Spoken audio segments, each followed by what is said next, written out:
السلام علیکم دوستو، تحریک لبیک پاکستان کے سربراہ علامہ سعد حسین رضوی کی رہائی کے بارے میں بہت بڑی خبر سامنے آ رہی ہے۔ آپ جانتے ہیں کہ لاہور ہائی کورٹ نے حکم دیا تھا کہ علامہ سعد حسین رضوی کے اوپر اگر کوئی اور کیس نہیں تو ان کو رہا کر دیا جائے، لیکن اس کے باوجود حکومت نے علامہ سعد حسین رضوی کو رہا نہیں کیا۔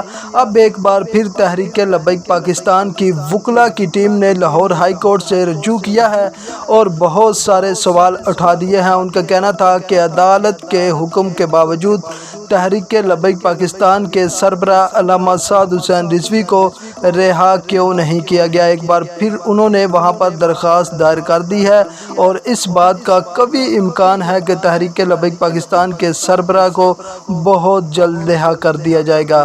تو جی ناظرین، یہ تازہ ترین اپڈیٹ تھی۔ مزید اپڈیٹ کے لیے ہمارے اس چینل کو سبسکرائب ضرور کریں، ویڈیو کو لائک کریں، کمنٹس باکس میں اپنی رائے کا اظہار ضرور کریں۔ اللہ حافظ۔